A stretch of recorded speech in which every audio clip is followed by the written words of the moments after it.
Hello and welcome back to another episode of the Physiology of Endurance Running podcast. I'm Dan, joined by Owain as ever. Owain, how are you doing? Yeah, not bad. Not bad. How are you doing? Yeah, good, good. Enjoying running lots of miles. Probably too keen. Probably too keen on the build back after not running London, but yeah, all good. So in this episode, we're gonna dive into the physiology of running economy and more specifically, how do you improve it? What does the research show? What evidence have we got for the best modalities and interventions to improve running economy and also what we don't know? And I think this is a nice add-on to what we've covered before on episodes on how to improve VO2 max and how to improve thresholds. Realized we actually never got around to doing economy, and that is the third main determinant of endurance running performance. So we've talked about it before lots of times, but yeah, the main three, right, that can determine how fast you run over a marathon, 5K, 10K, half marathon, like 1500 meters, like they are your VO2 max, your thresholds, and your economy. So we're gonna dive into that third element. How do we get that better?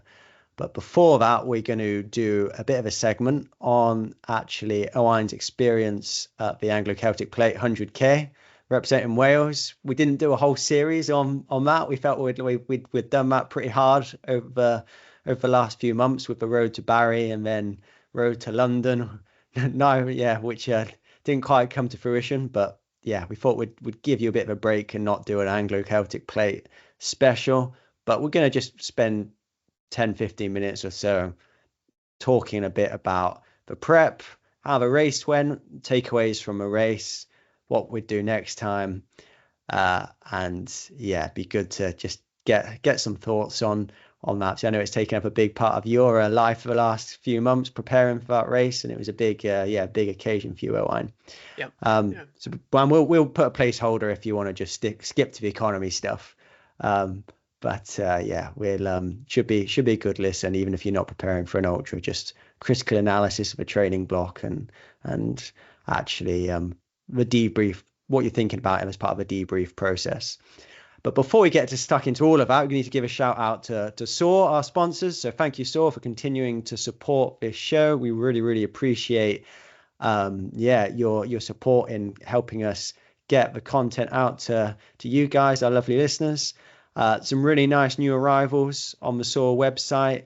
A nice eco tee, which looks super nice, and some London special edition kit, London Marathon specials.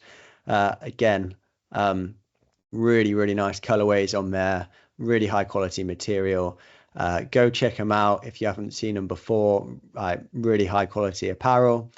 Running clubs, if you're a kit sec for any of your running clubs, you can get in contact with them and they'll replicate your current colorway, but in a much nicer material than what I'm sure you're currently running in. So yeah, kit secs for your clubs, go check them out. Really good people to work with as well, really helpful. And yeah, I can't praise them highly enough. So Owain, should we dig into your Anglo Celtic Plate 100K? Yeah, let's do it. Where should we start? Should we Well, say let's what start with happened? the outcome. Let's Yeah. start with the outcome, I think, Um, because that yeah. sort of sets the context, doesn't it? So should Yeah. I think, what do you reckon? Is that a logical Yeah, place yeah, to I start? think so. Yeah, right. Yeah. So yeah, as you said, it was a 100K race. Unfortunately, I dropped out at somewhere around 75K. Not exactly sure where.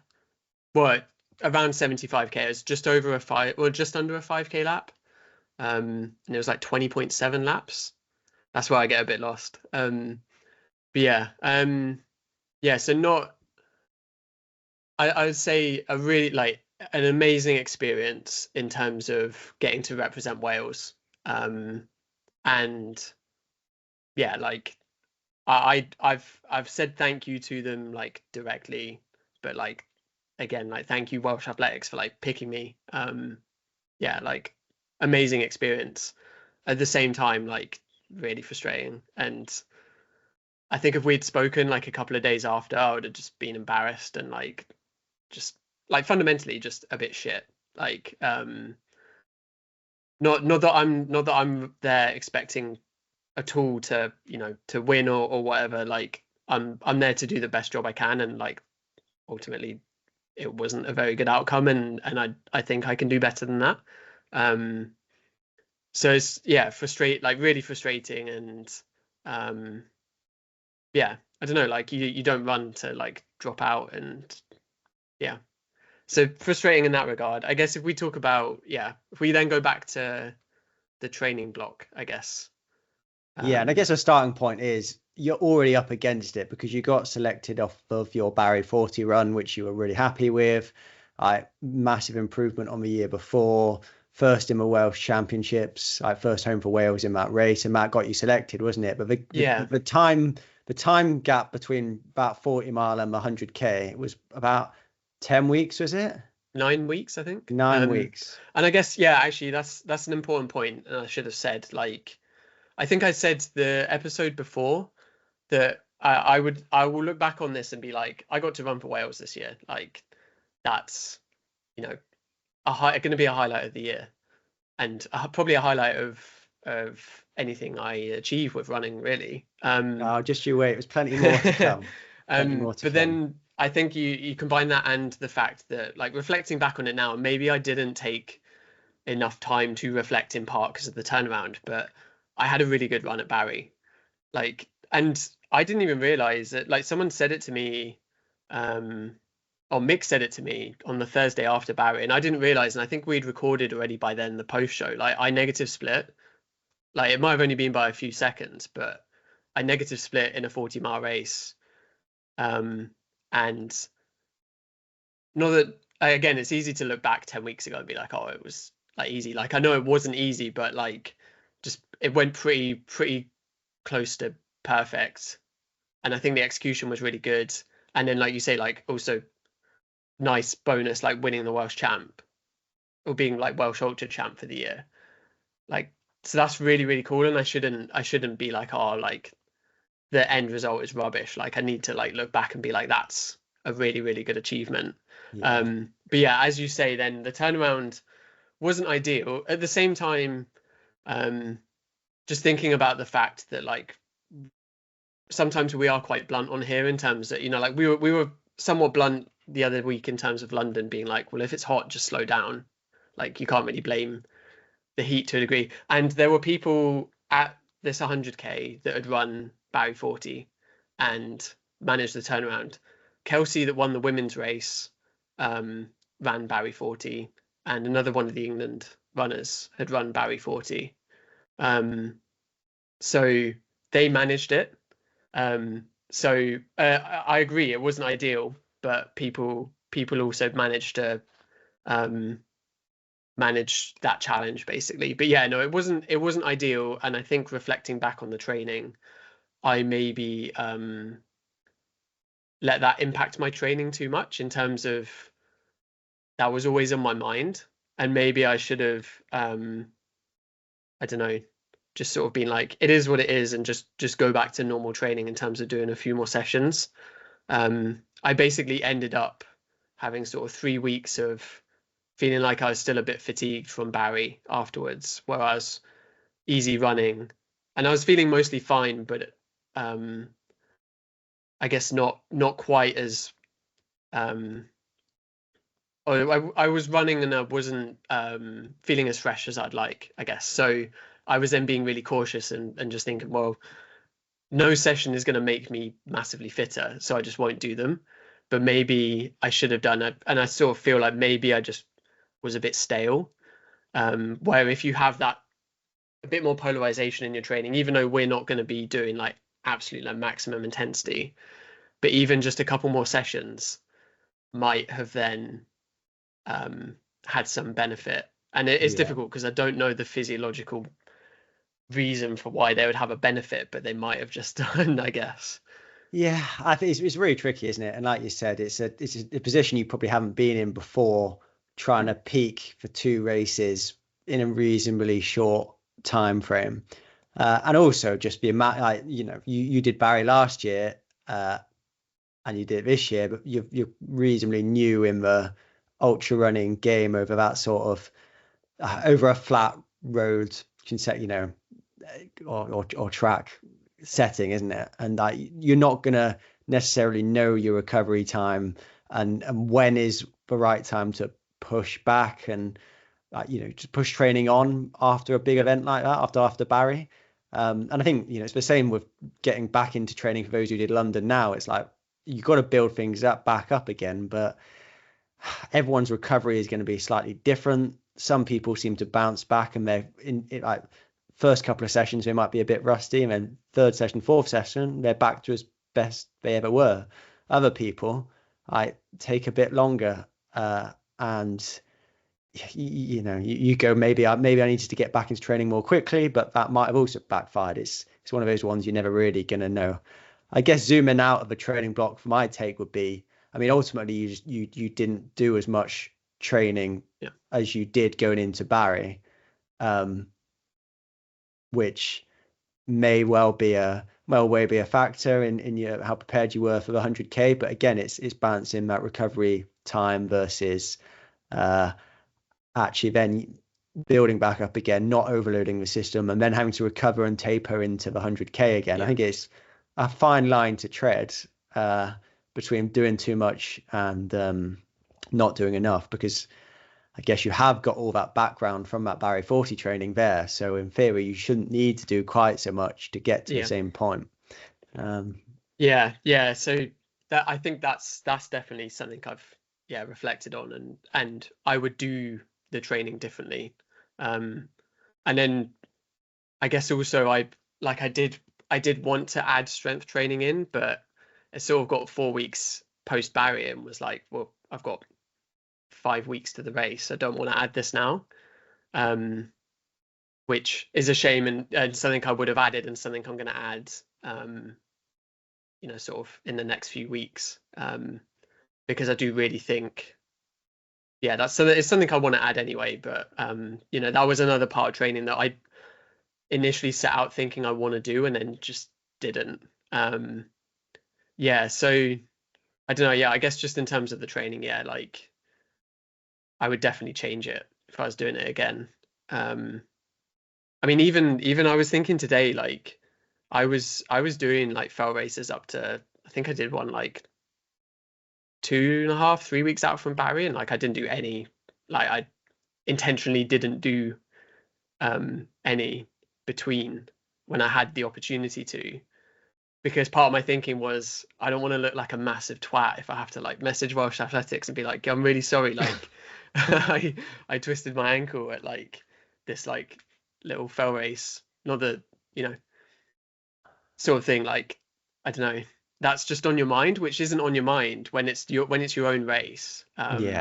It's a different psychological dynamic and stress, I think, when you are representing even like your club in a relay versus just you doing a local 10k race or whatever, or marathon, where actually it's only really you who's bothered by the outcome. When it becomes it's a team competition, isn't it, the 100k as well? So actually you've got a team relying upon you.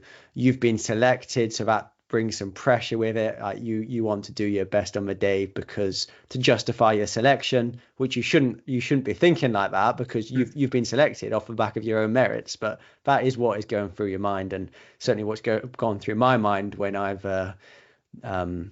been doing international competitions and representing Wales or GB or whoever it is. You feel that pressure, and I think sometimes that's good, sometimes it's bad, depends on the context. I think if things are going well, that can motivate you to go, I'm going to have a really good performance here, and all these people are going to be proud of what I've achieved, or you're going to be an asset to the team or whatever. Whereas I've also been in a situation where I've been selected for a 5k and training's not going very well, and I just want to, I'm motivated by fear of being shit, basically. Failure, isn't it? Not, especially when if it's an open race as well, there's going to be other people in there who could have taken your spot, but you've been given it. So like I'm thinking like podium 5k a couple of years ago, like I'd not been fit, I'd been injured, I'd been ill, and knew there'd be plenty of other Welsh people in the race. who weren't in the Welsh team, and so it's you want to make sure that you're at least giving out a solid performance, even if it's not your best performance, to not be embarrassed, I think. But Yeah. so much of this stuff is pressures that you shouldn't really feel, because people don't care. Like a day after a competition, a day after a race, they don't care, do they? Like, Yeah. I mean, And going through London Marathon results, I'm looking, oh, well, they didn't have a good day. They had a great day. Yeah, you don't really remember it a week later. no, unless you do a podcast about it. Unless you, Um, unless you're really high profile, yeah. like, if you're, yeah. Yeah, and I would say as well, one of the things I did work on, which I want to highlight, which I think was really good, was working with Scarlett, the sports psychologist. We'll need to get her on here at some point, I guess, to have a chat. I guess I mentioned it in the Barry build-up. She's doing a PhD and working with Brentford Football Club's academy. And yeah, we were just having a weekly session where we sort of went through trying to remember exactly what we did, but we basically worked on like what I enjoy about running and then what I don't enjoy about running, and then how that relates to a race. And then I think especially like the last session we did before the race was really good in terms of talking through like what could go wrong and then how am I going to mitigate it. And that was in terms of within the race itself, but even like before the race. Because one of the things I was sort of talking about was, and I'm sure loads of people are like this, like especially like afternoon, evening races, like I just sort of work myself up into like a bit of a state of anxiety. And I think I notice it especially, and I'm sure like you notice this, Dan, and I'm sure other people notice, like you go to warm up before a race when you're anxious about it, and like your heart rate's like not through the roof, but it's way higher than it normally is. And then you actually start the race, and once you're in the race, you're fine. But yeah, and we were sort of, yeah, that was mainly what we worked on. But one of the things that sort of kept coming up, and I talked about before Barry, was like using mantras as well, which I need to find the evidence, and maybe if we have a chat with Scarlett, we'll get the literature. But that's something that's been shown to have an effect as well. If you have a mantra, then I think there is like literally direct work in ultramarathons showing it has an impact. And sort of going into the race, that was like it's not necessarily something like I don't know the way to describe it, but something to like pump yourself up. But for me, it was just literally just patience. Like that was all I was wanting to think for the first couple of laps, was like there's such a long way to go, like just be patient. But I guess we go back briefly as well, like the carb load before and everything like all went fine. And I think it's just I just wanted to mention it just because like I think we've talked about this before as well, that I'm almost at the point now where I actually think it's really easy to carb load. And I think if you're not doing it, then for like big events, like, you know, probably half marathon and up, it's so easy to get like 10 to 12 grams of carbs in. Like and it's not, I say it's easy, like it's, you know, it's not the nicest thing eating like 4 bags of wine gums across a couple of days sort of thing, but you can get so many grams of carbs with actually not that much bulk of food. Yeah, I think it is easy if you have just a little bit of information about what foods are going to be more tolerable, the timing of it as well. Because I think what people do is I always say front load it first light until 3 o'clock, on the day before. Like don't wait until have like 50% of your intake needing to be in the evening meal, because that's going to make you feel heavy, bloated, etc. Things like using drinks as a way to take in carbs is great, because low volume, you're not going to feel really bloated, but a bottle of Lucozade is going to contain, I don't know how many carbs, a lot. Like it actually adds up quite quickly when you think about actually you have quite a carby breakfast. Like you have a bag of Haribo, you've got a bottle of Lucozade, you have some, a pasta salad or something like that for lunch. and then you have something with rice for your dinner, and actually it's quite easy to hit Yeah. those demands. About 10 to 12 grams an hour Yeah. is quite achievable. Yeah, and I think I did the numbers. I think I was on like 13 grams per kilo of body weight for the Thursday. So the race was on a Saturday, so Thursday and Friday. Um, yeah, which was odd as well. Like that, even that just threw me, like a race on a Saturday. Was yeah, a bit weird. But yeah, no, I was you know late, well, not late, even like mid-afternoon on Friday. I was sort of like, oh, I've basically almost hit what I was aiming for here, and sort of with very limited like gastrointestinal stress. And yeah, like it's something where I've spoken to people about and they're just not doing at all. And it's sort of, I think it's something for me where it's like if you're spending £300 on a pair of super shoes and flights, like Mm, this is like you can really effectively carb load for like less than a tenner, I think. yeah, it's an easy And win, isn't yeah, it? it's such an It's an easy easy win. I such mean, I've been guilty. I didn't really think too much about it before. I just sort of figured that with easing off of a training and eating a normal diet, I was going to be pretty glycogen loaded. And I probably was, but I think there's more gains you can have by being a bit more deliberate and precise Mm, with it. Uh, and yeah, and if you do it well, it's quite low risk. I think yeah, I've yeah, and if anything, it's also just paying attention on what not to eat, which is things like really high in fat, like protein, fiber, all of that sort of stuff. That is the sort of thing that is going to increase your chance of GI distress on race day because it just takes longer to digest. You can have more stuff sat in your intestine, that's just not been processed over the last 12 to 24 hours. yeah, Um, and for me, that used to cause a massive issue. Whereas actually just changing my diet in the 24 to 48 hours before the race has resulted in, yeah, a much better stomach and much less yeah. toilet stops in a marathon. Yeah, Which, you talk about a pair of super shoes. Well, like if you have to go to a Portaloo once, then that's basically a pair of super shoes, isn't it? yeah, Getting on yeah, for, depending yeah. how speedy you are. Yeah, so I just think, yeah, it's just one where there's some quite good evidence about it. I always like if you just like look up like carb loading and Louise Burke, like there's some really nicely written, they're not too deep papers, like it's fairly digestible. Yeah, yeah, Yeah. But yeah, so get to race day, and yeah, race plan was basically, yeah, just be patient. And sort of in my mind, I thought, well, let's start off at sort of 4:30 a kilometer pace. And yeah, there's a 4.7, 4.8K lap.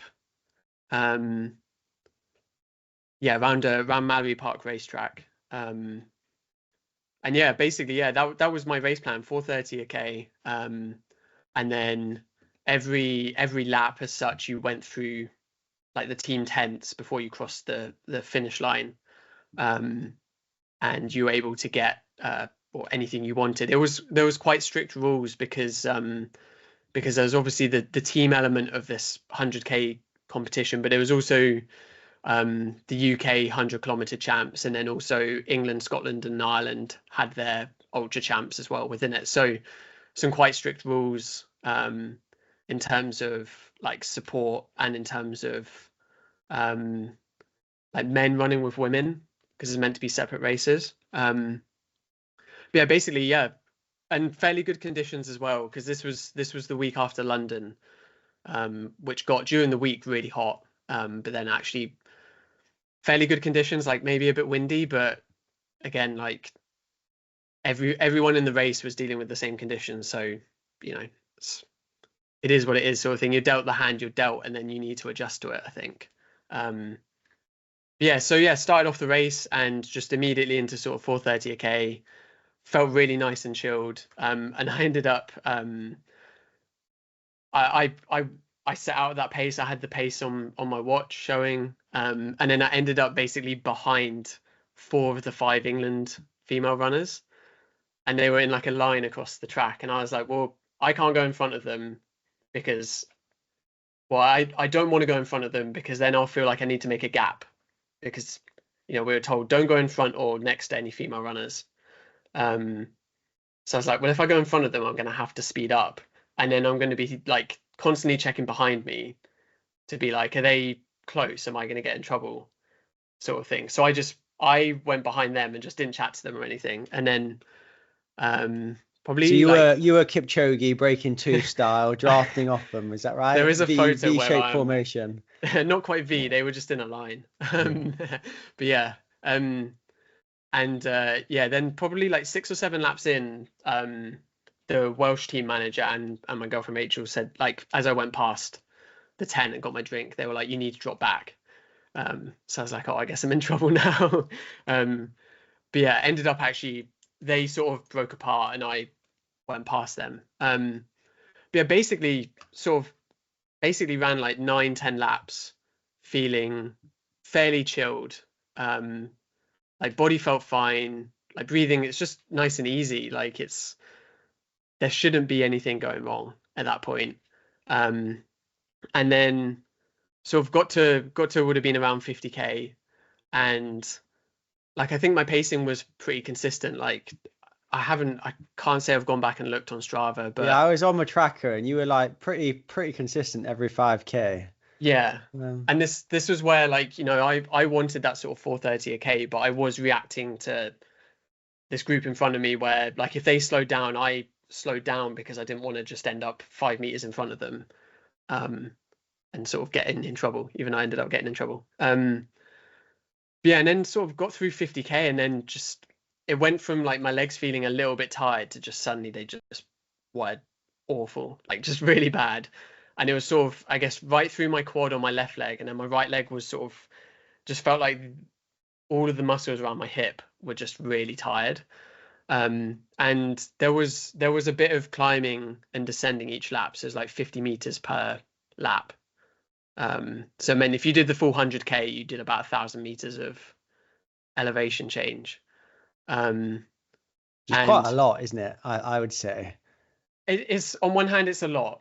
I mean, it is in And context of like I'm comparing it to like a fast road marathon where actually the fastest ones are under 100 meters of elevation yeah, over 42k. And you think double that, well, under 200 meters, and you're 5 times that amount of yeah, climbing in 100k. Well, I'd say it's quite a lot. I think Valencia, for example, is about 60 meters.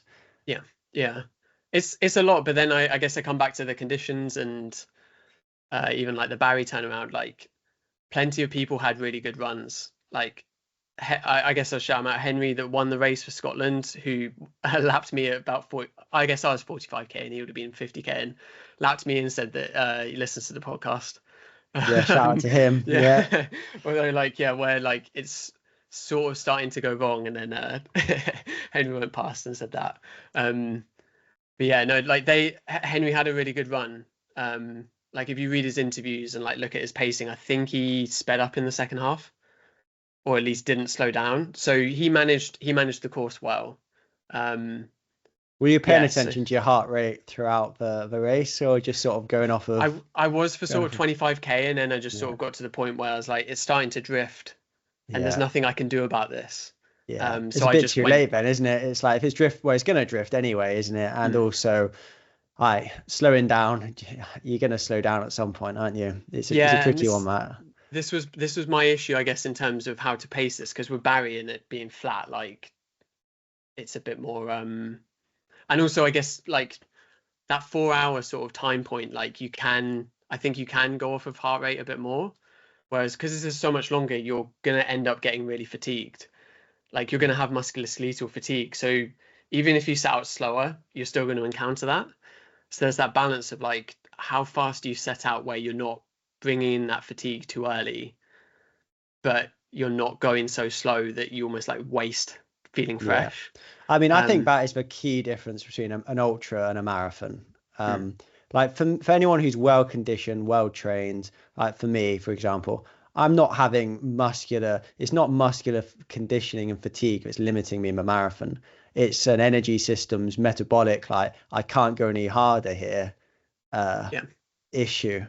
Like I've talked about it before. Like when I've like negative splitted a marathon or been like even pace marathon, I'm nearly at VO2 max at the end, despite my pace actually not going up that much. I've just my physiology has just drifted all the way up to VO2 max over the course of a marathon, uh, or pretty close to. I'm imagining, so I'm obviously inferring this from heart rate. Like, my max heart rate is about 190, which I would see in a 5K race if I've really, really gone for it. Well, I've been up at 184, 185, 186 at the end of a marathon. And I'm probably averaging 175, 176 for the last 5 or 10K, where my threshold's about 170. So I can still put out the energy expenditure. Like it's not my legs letting me down. It's very much an energy systems point of view. But Yeah. if I was to go run 100K, that would 100% be my weakness is can your muscles, ligaments, tendons be resilient enough to handle 6 hours, 7 hours of running? Yeah. And I think that's probably, well, that was what went wrong for me.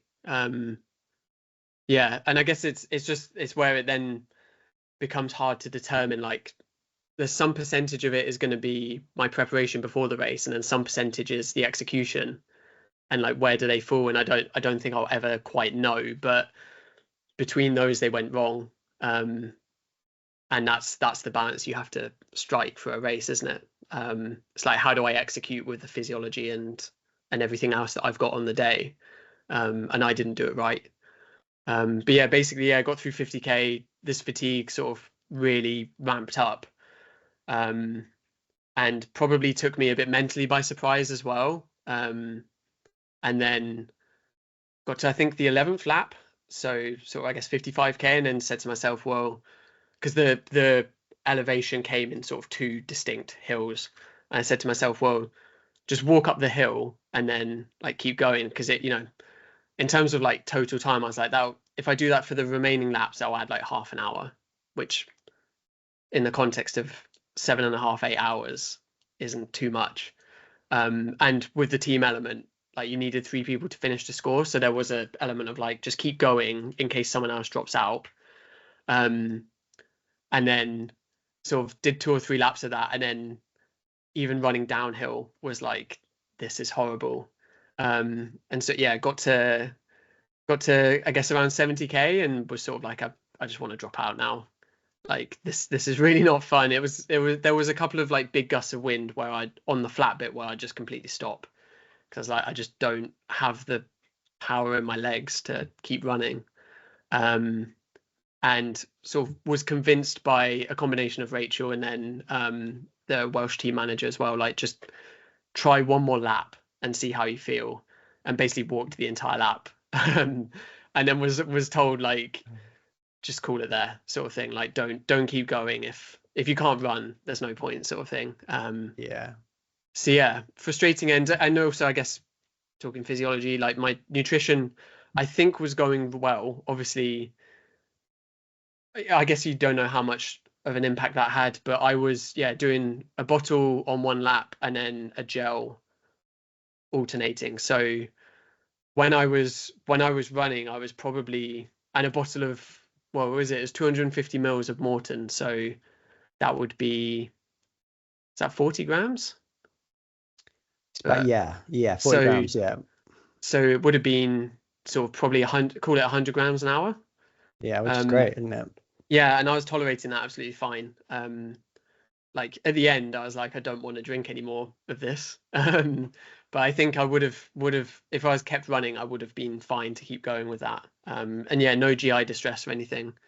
Um, yeah, so I think that went fine. But yeah, just yeah, really frustrating. And yeah, like I said, there were some really good runs on the day as well. I would say like I think the course did take a lot of people by surprise in terms of the elevation, because the last few years it's been in Perth in Scotland and it's been pancake flat. So to go from like pancake flat to 1,000 meters is a Mm. change. And I noticed that like it's a really cool team event where you have between 5 and 10 runners from your country, and after about 50k, it definitely, I guess the tone of the race changed, where I think everyone was in a bit of survival mode, and everyone, no matter what country you were running for, was like checking with each other, like, are you feeling okay? Like, how are your legs, sort of thing, which was a really cool experience. And yeah, really cool little event.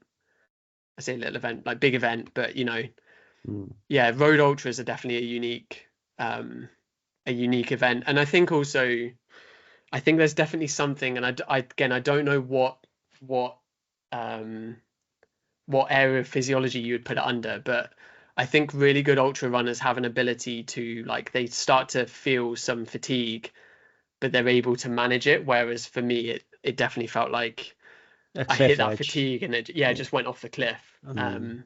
And I think that's the difference. And I spoke to Scarlett and said, like, I don't know how much of this is physiological versus psychological. There's obviously like a resilience piece in there, which I think we want to do a podcast about anyway, because it's an interesting topic. But um, yeah, I don't know, frustrating. Like, cool experience, Yeah. but like, Yeah, probably a good learning experience though. Like you'd yeah. be, if you, I feel like if you went back to do it again, you'd be much more prepared, having known the Mm. challenges and And what you to expect. And I think I definitely, I said afterwards when I was talking to Arwell, the Welsh manager, I said, like, I don't think I would have run as well at Barry this year if I hadn't basically failed last year.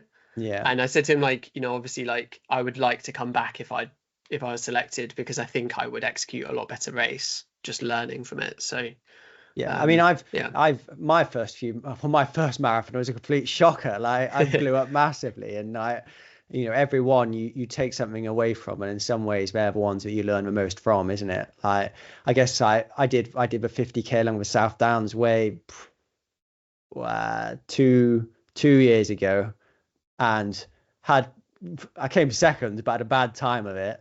Was way out in front, and then really struggled home. And partly again, it was a different conditions, well, hot conditions, and just a course profile that was hillier and more challenging for me than I thought it was going to be.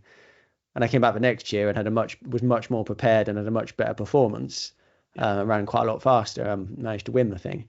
But yeah, I think any of these events, racing a 5k and a 10k, that they're very very close enough in demands, but you're going to know how to race a 10k if you raced a few 5ks. But it's a different beast when you go in from even from Barry 40, taking just over 4 hours, to an event that's going to last 7.5 hours. Yeah.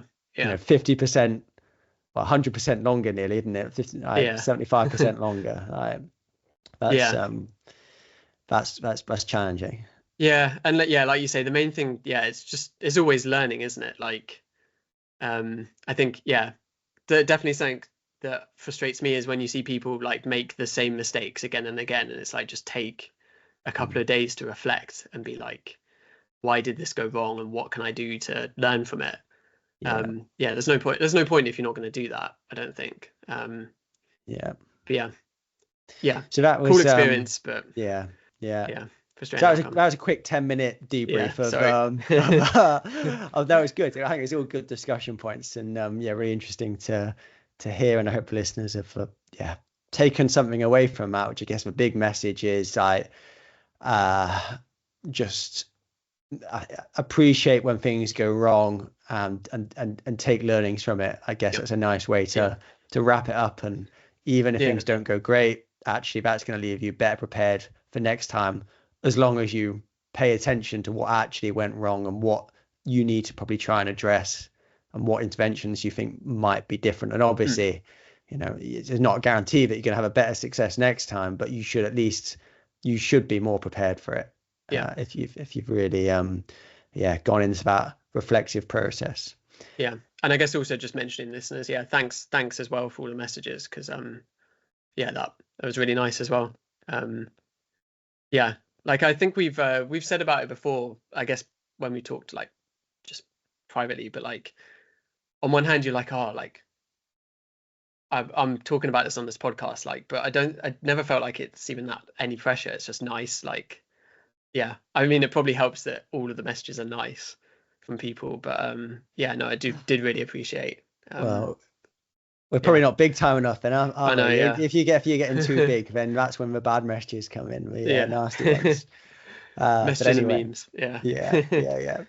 yeah. So let's dive into economy then. Yeah. So I guess first we need to define it really. So I'm after I'll give you a break and have a stab at that, shall I? So Yeah. I mean, in the purest sense, economy is like the energy cost of running at a given pace, and it's important, but it's not just the energy cost; it's relative to a speed, because obviously the faster you run, the greater the rate of an energy expenditure. Uh, Now, in practical terms, how do we measure that? Well, typically, it means going into a lab, hooking someone up to a metabolic cart, which will measure your oxygen consumption. And we normally use oxygen consumption as a proxy for running economy. So actually, how much oxygen do you need to run at a given pace? And that's because we're using oxygen to break down fats and carbohydrates to release energy to be used for muscle contraction. Now you can, so typically you'd see it expressed or talked about as how much oxygen per kilo of body weight do you need to run a kilometer in. That's one way of that's expressing it, and that means you can compare oxygen costs against different speeds and also against people of different body weight, because if you are heavier, you're going to need more oxygen, more energy to run at a given pace. But we scale it to body weight because it's more looking at, I guess, per unit of mass, how much energy do you need? Because yeah, I guess it's looking more at the economy at the level of the muscle rather than actually just globally. Like, of course, if you're 80 kilos, you're going to need more energy to run than someone who's 40 kilos. But if you're 80 kilos, you're also going to be able to store more muscle glycogen. You're going to have more muscle mass. You're going to have a bigger VO2 max in absolute terms because you're going to have a bigger heart and more muscle mass that can use that oxygen. So it does tend to make sense to scale it to body weight. So typically we look at oxygen. Another way, and arguably a more precise way of doing it, is to look at the energy cost in calories or kilojoules. And we can estimate this by looking at the ratio of how much oxygen you're breathing in to how much CO2 you're breathing out. From that, we can work out how much fat and carbohydrates someone's using at a given speed. And then we can use that to calculate how much energy in calories or kilojoules someone is using. Because for one gram of fat, burning 1 gram of fat releases 9 calories of energy. Correct me if I'm wrong there. Sounds right. Yeah. Yeah, and 1 gram of carbohydrate is 4 calories. Yeah. So if we can work that all out, we can look at it in terms of calories, because that just sort of takes into account exercise intensity, because at lower intensities you burn more fat and higher intensities you burn more carbohydrate. And so arguably that's a better way of doing it. But from what I see, they correlate pretty well. And just talking about oxygen simplifies the whole process and gives us a really good idea of the oxygen cost, of the energy cost of running at a given speed. But I guess how that fits into performance is, as we said at the start, you've basically got three main determinants of endurance running performance. Like you've got your VO2 max. You can think about as like your top end, your maximal aerobic capacity. What is your greatest rate of which you can release energy? You've then got your thresholds. And regardless of whether you're talking about lactate thresholds or critical speed or ventilatory thresholds, they're going to determine how close to that VO2 max you can sit at during a race. Or if you're talking about those like 1500-meter races and things that are happening at speeds that are above VO2 max, it's sort of telling you what is the rate in which you're or how fatigued you're going to be going into the last lap, and how much of that energy is coming from aerobic sustainable metabolism, how much is tapping into that anaerobic battery, if you like. And then, so yeah, it's easier to think of it in terms of a longer distance, I think. But you got, yeah, your VO2 max, your top end, your maximal aerobic capacity, what's the greatest rate at which you can release energy aerobically. Your thresholds determine how close to that VO2 max you can sit during the race. And then your economy is, well, how good are you at converting that oxygen into speed? And how I typically explain it to people is, if you've got two athletes, they've got the same VO2 max, They've got the same thresholds, so they're holding the same percentage of their VO2 max during a race. Well, if the one who's more economical is going to run faster because they're better at converting oxygen to speed, they're going to get more speed for the same amount of oxygen consumption. So, Yeah. I think that's Yeah, an all right explanation. Yeah, I think so. Yeah. Yeah. Yeah, Yeah. Like just if you go back to efficiency, I think that's and also just thinking about fuel efficiency in a car, miles per gallon or how do they do it in Europe? Kilometers, 100k per liter or whatever it is. How many k's you get out of each liter of fuel? It's all the same idea. The lower the better. The lower the number, the more fuel efficient you are. In terms of I guess miles per gallon, the higher the number, the better you are. You're getting more miles per gallon of fuel. Whereas in economy, we're thinking actually the lower the oxygen costs, the less energy you need, the more economical you are. And I so guess actually it's a really so it's a really important, it's one of the big three, it's a really important predictor of performance. And when we have that, and when we have it in combination of VO2 max and thresholds, we can get a really good idea of your potential over different distances. Yeah, I was going to say that's maybe one of the bigger points as well, is that like economy generally is a better predictor of performance. So yeah, like VO2 max is useful, but someone with better economy can outperform VO2 max that's better, especially when you're talking about marathon. But even one of the studies that we looked at for talking about how to train economy was he always gets mentioned, an Andy Jones study, just following one runner for 5 years. I don't think this one's Paula, is it? Or is this Paula? But it's a slightly different study to the Paula Radcliffe one we always mention. But that runner, their VO2 max actually went down across 5 years. Did it go down? No, sorry. The VO2 max stayed the same. The economy improved, and their 3K times improved. So like we bias towards the marathon, but 3K where you would maybe think, well, like you can sort of correlate that with the same amount of time that you would do a VO2 max test in, but actually economy like improvements produced a performance improvement as well for this.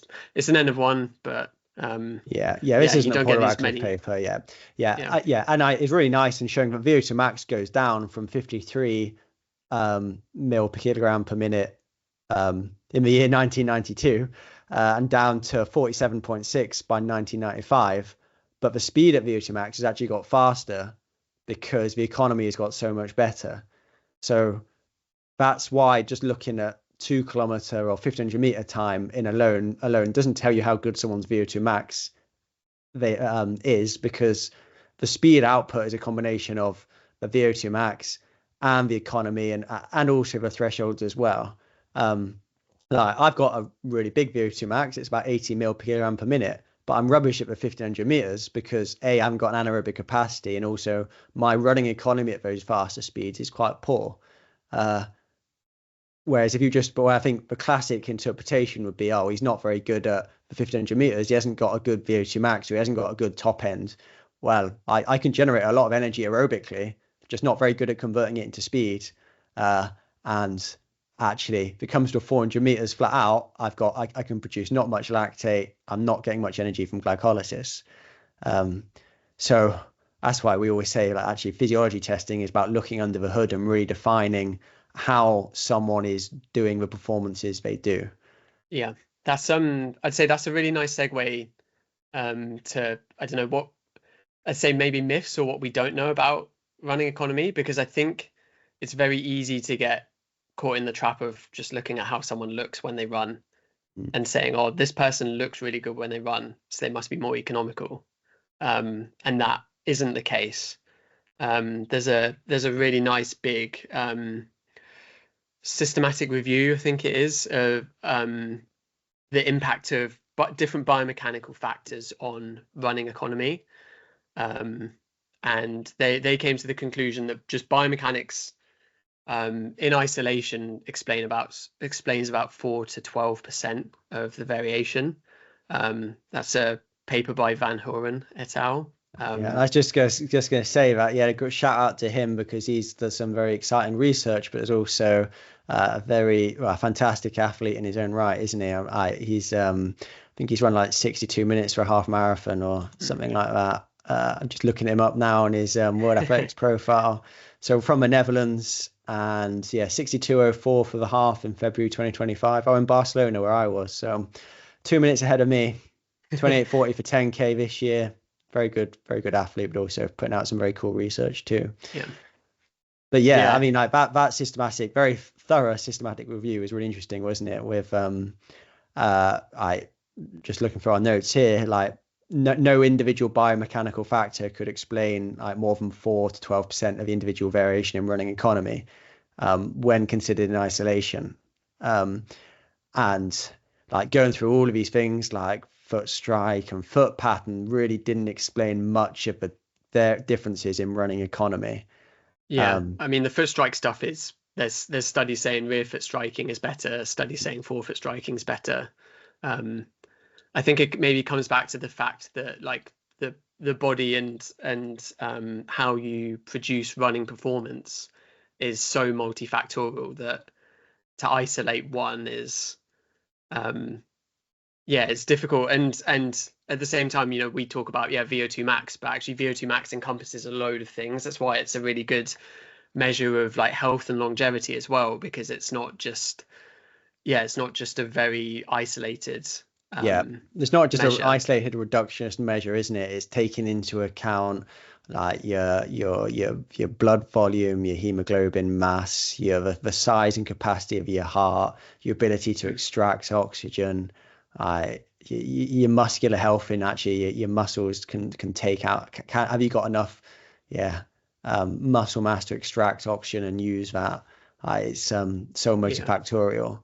Yeah. And probably also like the coordination to be able to run and bike and or however you're getting tested and all of these sort of things. Yeah. It's So why it's a great measure. And again, like you said, like going back to run economy, it's the same. It's a reasonably easy to measure if you've got the right kit, but actually a very complex phenomenon. And yeah. obviously biomechanics is having an impact on your economy, but actually it's a lot less than people think. Like cadence is one of them where there's this review highlighted that there is a tendency for higher cadence to be associated with better running economy, but again it's not explaining a massive a massive range and variance between individuals. And I was going to say as well, like you said, it's easy to measure, but that's with a really complex piece of kit, Yeah, and exactly. without and expensive, and without that, it's impossible to measure. So you can't just look at someone and say they have bad running economy, or you're going to run better doing Yeah, X, Y, Z. Like that's not a way to improve running economy, and yeah, just a different. I haven't got the paper linked, but another paper sort of listed the things that contribute to running economy, and it's mitochondria in the muscles, oxidative enzymes, the proportion of type 1 and type 2 fibers, ability of muscles to store and release elastic energy, and then things like braking force and vertical oscillation when you're running. You can't really measure any of those just by like looking at someone. They're all, as you say, like under the hood. So yeah, it's difficult to measure, and it's multifactorial. yeah. Someone could maybe have less mitochondria, but they're good at the other things and still have a good running economy, sort of thing. So same with VO2 max. There's a number of different ways to get to the end result. Yeah, 100%. And I think like one more thing, like one piece of evidence that goes against just looking at how someone moves and their running economy and the lack of correlation. I found this nice paper when doing some reading for this episode, it's called Aging and Factors Related to Running Economy, and it basically got three different groups of athletes. One group was mean age of 27, one group mean age of 51, one group mean age of 61, all operating at similar performance levels relative to their age group. So it basically looked at how close they were relative to um, the best athletes in those different age groups. And yeah, the older athletes had lower VO2 maxes, lower thresholds, but the economy across all the three groups was almost identical. So actually, age wasn't influencing the oxygen cost of running at a given pace. But actually, I'm sure that to look at an older runner run versus a younger runner, I'm stereotyping a little bit here, but there's less knee lift, there's less reactivity off the floor in general. They don't look as powerful, but actually they are, well, in this group anyway, were just as economical as the younger runners who were running faster times, but most of that extra performance was coming from better VO2 max and better thresholds rather than the economy. Yeah. It's also just interesting to go about thinking about the aging process, and actually, it's probably a good news story in that if you can maintain your running economy all the way up to, well, in this paper they were 61 years old on average in that older group, right? That's not something that's going to change with age too much. Now VO2 max does tend to decline with age, and I think me and Owain have chatted. We definitely need to do a podcast on physiological changes that do happen with aging and how maybe best to adjust your training based upon those processes. But one of the big things that does change with age is your VO2 max, because your max heart rate drops, and you can't do too much about that, unfortunately. And that leads to less cardiac output, less oxygen delivery to the muscles, and you can't extract that oxygen to then use for aerobic metabolism. That's going to result in a lower VO2 max. But economy, on the other hand, seems to be pretty stable as we age, but is still trainable, as we said of that case study earlier. Like in that athlete there, VO2 max drops, but economy just got better and better, resulting in performance getting better. Yeah. It's complicated, isn't it? As is everything. And I think, that's probably a good segue onto how to train it. I think we probably covered what it is, again, why it matters. If you can use less oxygen to run at the same speed, that's going to be beneficial. Yeah. I think just highlighting there, though, that biomechanics is going to explain your running economy a little bit, but a lot of it's actually what is going on within the muscle. We said about slow twitch muscle fibers. There's a good association between having more slow twitch muscle fibers and being more economical. Like slow twitch fibers have got better aerobic machinery, more mitochondria in the muscle fibers than fast twitch fibers. They are better at processing that oxygen and converting it into muscle contraction. I don't think we really know why, but that does seem to be the case. And if biomechanics aren't explaining those much of the differences in running economy, then the only other option really is a physiological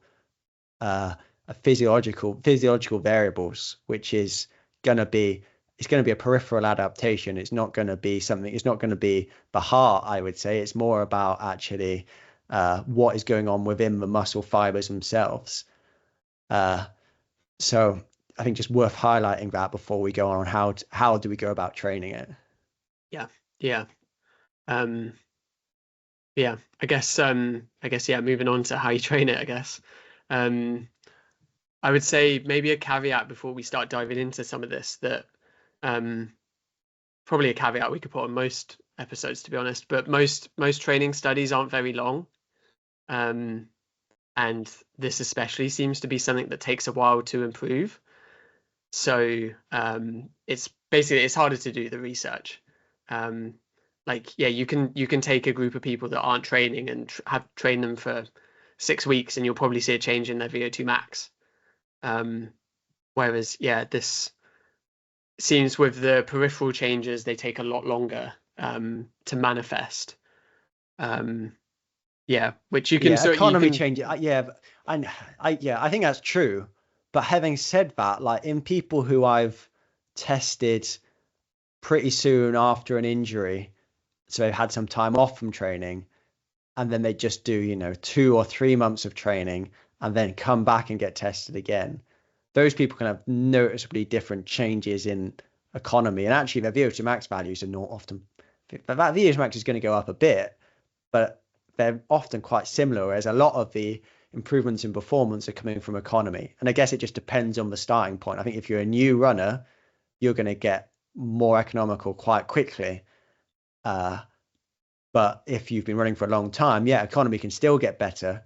But it's like you said, it's more of a slow burner, long-term adaptation rather than it's going to improve by X% in 6 weeks by doing this or that or whatever. Yeah, yeah. But I think we broke down the how to train it into 2 categories. So you've got running and I guess non-running or other training. So I think the running one's really simple, and it's maybe something we say on this podcast a lot, but just doing more running, consistent training across a number of years is probably going to improve running economy, because you're going to end up with more slow twitch muscle fibers. You're going to end up with more mitochondrial density and mitochondrial function. Your muscle fiber recruitment and patterns are going to potentially improve as well, more towards that pattern that you have when you run. So I guess that's one very simple way, but there is some other sort of, I guess, methods of changing it as well. Yeah, and just going back on that, like I think it's a bit up to debate as whether you can completely change your muscle fiber types, but you can certainly get fast twitch fibers to have properties that are more similar to slow twitch muscle fibers. And I would expect that would translate into improved running economy. And yeah, I think this idea of more running over a longer period translates to better economy or leads to better economy is it's a lot of based on these case study data, like the Paula Radcliffe paper that's we've quoted all the time. Just to summarize, her VO2 max pretty much remained unchanged from the age of 18, but her economy got better every single year. Now, is that because she did more running? Is it because she became more stronger, more explosive, more powerful, and was actually known to do quite a lot of strength and plyometric training? I don't know. In my own, with me as my own case study, when I got first tested, my economy was shocking. Like my economy was up at like 220 mil per kilogram per kilometer, which is not great. Whereas now, even without super shoes, I'm down at like 200. And if I put on super shoes, I'm in the 190s, which is actually a really noticeable. That's going to make a massive difference to performance, being what's that, like 10% more, give or take 10% more economical. Well, that's going to result in you being probably 7 to 8% faster ballpark. It's always a bit of a question of how directly does an improvement in economy translate into performance, improvement in performance. But it's not going to be quite 1-to-1 probably, but it's going to be pretty close. Yeah. So yeah, I think we can be reasonably confident in saying that just more years of training, doing higher volumes of training, are going to translate into better economy. But they're not improvements that happen overnight. It's probably more of a slow burner, like you said earlier. Yeah, and I guess I'm asking this because I don't really know myself, but if fiber recruitment is something that's going to impact running economy, would you say as well running at I don't want to say like race pace, because we tend to say don't do that, but like running at a mix of paces is probably going to help as well, because you're going to be recruiting fibers in the same way you would in a race.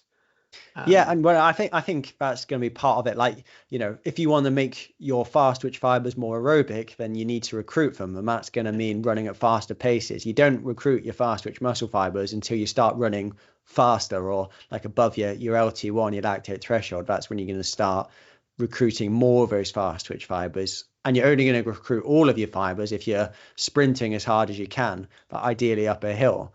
So I do think there's probably a place for faster running as well. Well, a combination of all intensities, but yeah, I think including some sprinting or hill sprints, being short, not thinking about energy, thinking more about mechanics and force production rather than how much lactate am I producing. And actually, doing speed endurance reps where you're falling apart all the time, well, that's probably not going to reinforce good economy. But yeah, I think some of that, including some of that in is probably a good foundation of any program. Just including that little bit of stimulus is yeah, just part of a well-rounded program. And I do think potentially, for me at least, I'm not very economical at those faster speeds, and I think it's because my absolute sprint speed is very poor. I went out to the track on Tuesday and did 4 200s as hard as I could with like 2.5 minutes recovery, and around 30.4 is my fastest one.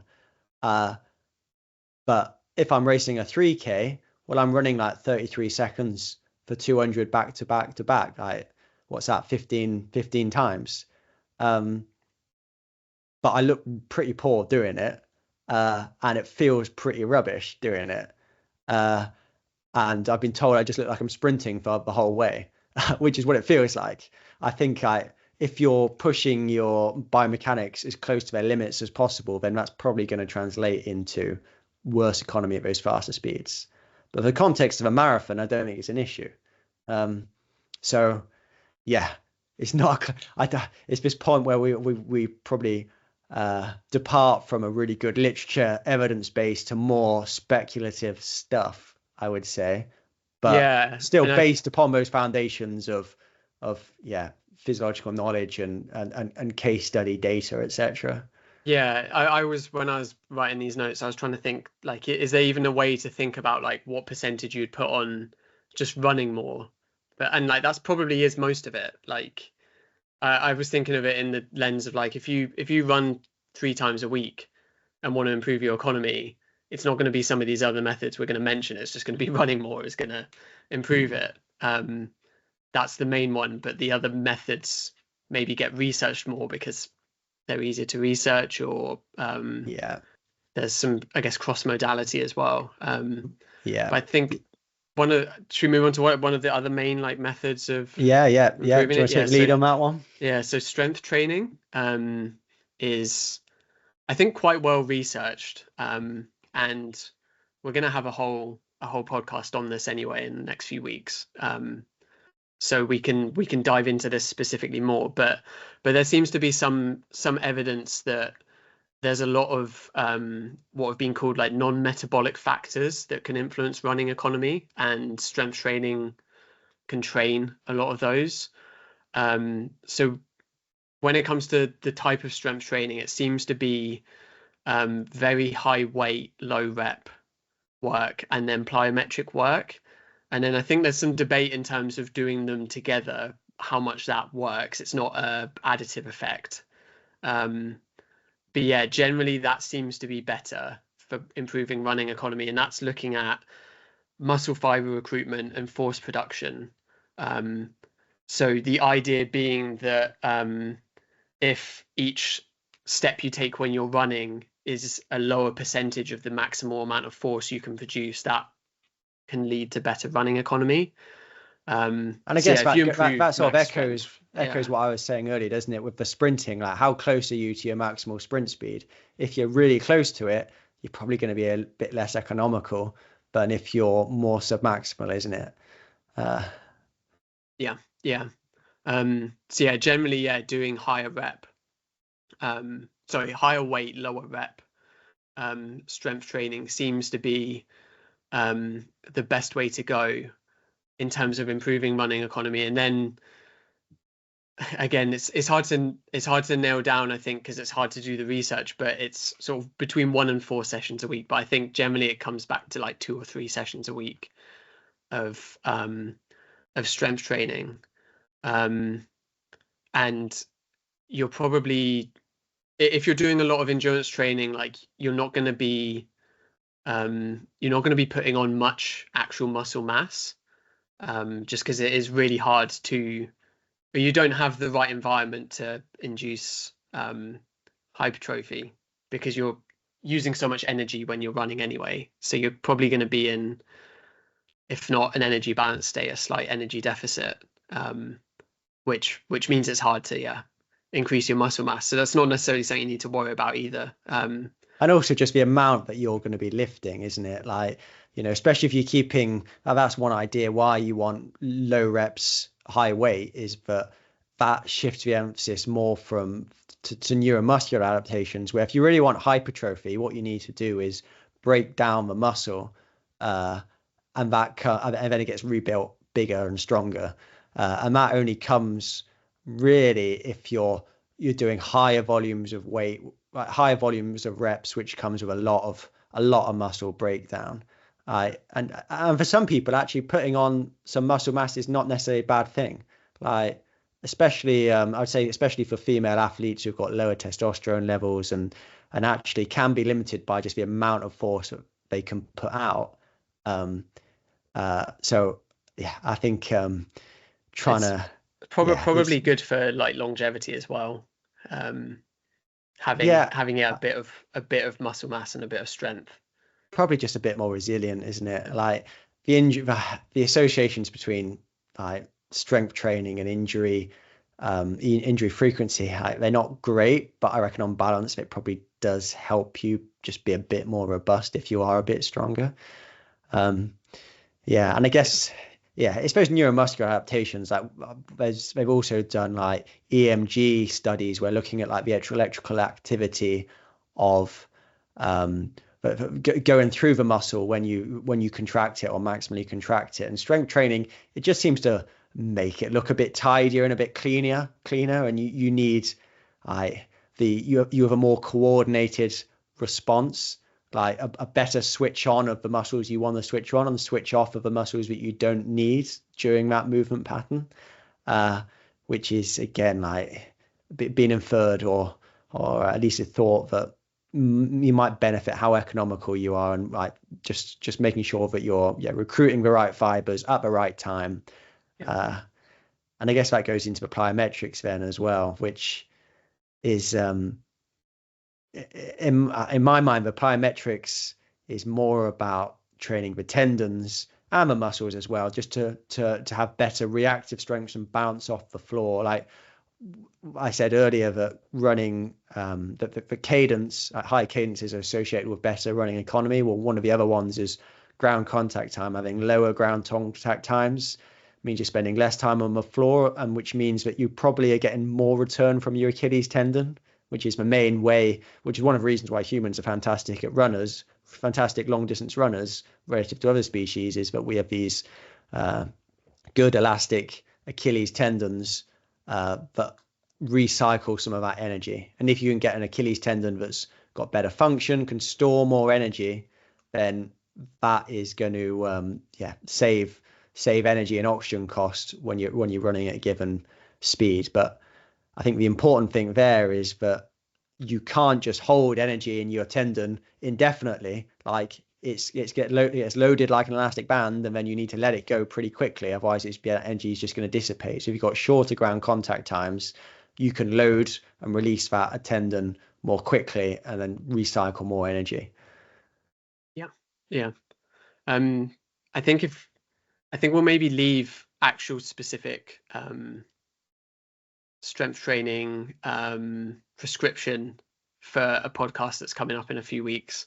We won't put a spoiler out, shall we? But we've got a good guest coming on to talk to us about strength training and how that can benefit running performance. But certainly to say that there's good evidence that strength and plyometric training can improve your economy. And I think the consensus, from my interpretation of the literature anyway, is that the consensus is that actually you need probably both of them to really get a really good benefit. If you're really naive to strength training, then doing some strength training may help your economy. But if you really want to maximize the response, doing both together is better than doing one in isolation.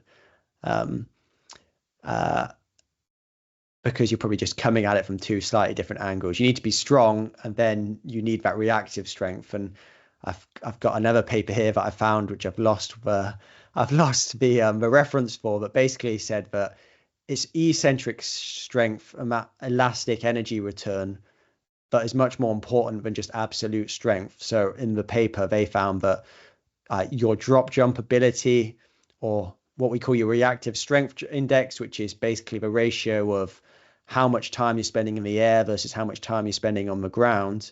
So you're spending a lot of time in the air and not much time on the ground, basically, to have a higher RSI score. That is much better correlated, or actually that is correlated with running economy, whereas actually the maximum weight you can lift on a squat or your counter movement jump ability is less associated with running economy. So it's ability to apply force quickly in an eccentric way. Yeah. Does that make sense? Yeah. That seems to be the biggest in terms of like the S&C and plyometric abilities, but they're the sort of qualities that seem best associated with running economy, which is obvious. Like, you know, a massive rugby player who can squat like twice their body weight, they're not going to be economical, are they? Because they're really strong, but they're not explosive off the ground. They haven't got good plyometric ability. Maybe I'm stereotyped. Depends on my position, probably in rugby. Maybe not best of example, but yeah, it's not just a direct correlation between how much can you squat and how economical you are. It's being able to apply that force in an eccentric way. Yeah. And I think when you see really in depth like running or strength training interventions for running, they start to get into like the rate that you're lifting. This is where we have no idea about S&C, but I think it's called intent, isn't it? I think that's the technical term. Yeah. Well, but you're looking at like barbell speed and stuff, like to see the rate that force is being produced. But yeah, I think that's the main intervention we wanted to go through that wasn't running. There's a little bit for downhill running, which is the idea that you're stressing the eccentric loading of the muscles, and that might better relate into running economy. And it's also, we're talking about economy here in a fresh state, but how does economy change over the course of a marathon? Well, then actually the determinants of how economical you are at mile 20 of a marathon or 30k deep into a marathon are probably going to be different to those that are predictive of economy in a fresh state. Like, that is going to be more about what we were talking about during like your prep for the 100k. I'm at your economy at 75k would have been awful, I'm sure. Because you've had like local muscle fatigue, you're going to be a bit glycogen depleted. All of these things are going to lead to reduced muscle coordination and increased energy cost of running. So actually, what might have made you more economical there might not be the same would make you more economical at the start of 100k. And that's where we really, really do get out into the realms of speculation and not evidence-based. Apart from that one paper from Michiel, whose second name escapes me, which found that strength training improved running economy in a 90-minute bout about marathon pace. But actually, that improvement in economy only seemed to appear in the back end of that 90-minute bout, not initially, not at the start, which is sort of goes against what we've just been saying. But it's certainly interesting and shows that it's an area where we need to find out a bit more, and more research needs to be done, as it always does. But I guess key takeaways are, though, that running economy is like really important and probably underappreciated. Like, people are more aware of it now, because obviously the best way to improve your economy is stick on a pair of super shoes and your economy gets better. That's how they work. They reduce your oxygen cost of running at a given pace. You can then run faster for the same oxygen consumption. But there are other ways to go about it, which are slower to manifest, but potentially lead to bigger improvements long term, which is running more, probably including some fast, high intensity stuff in there, but not in a fatigue state. So thinking more about biomechanics and good movement patterns, and then strength and plyometric training. We've certainly got a lot of there's certainly a good number of studies that show strength and plyometric training help in the short to medium term, but we really don't know how that translates over doing it chronically for years and years, I would say. Yeah. But as I said, we've got an episode lined up with an expert who is going to hopefully give us the cutting edge interpretation of what exercises we should be doing and going into a bit more of a nuance there. But hopefully an interesting topic. Always send us a message on Instagram if you've got any questions, or if you liked it. We always like to hear that you liked our content. It's always nice to hear. Criticize us as well. We're not perfect, but be kind. Anything else you want to add, Owain? No, I think maybe another main takeaway from just the three, because we said at the start we've done VO2 max thresholds and now economy, is it's not a simple solution, and it's not just do this, just this one thing will change it. I think that speaks to how like multi-layered and multifaceted physiology is anyway. But even if it just equips you with the tools to say, like, if someone says, "Oh, do this to improve your VO2 max," you could be like, "Nah, it's bullshit." So we're going to title this episode, right, the 3 crucial things to improve your economy by 10%. Is that right? Yeah. Buy super shoes. Yeah, buy super. Yeah. No, it's never clear cut, is it? And it's always, even if you're doing an evidence-based approach, it's a best guess, isn't it? You need to use the information you've got available to have a good idea of what intervention might do. But we're all ends of one. We're all different, and it's never simple. But yeah, using evidence-based approach can still be useful. Don't just throw the baby out of the bathwater. That's what they say, right? Yeah. Right. Just because we don't know everything, we should still use science to inform our practice. But yeah. Anyway, we're starting to ramble now, so let's wrap that up. Thanks for listening, everybody, and we will catch you again soon.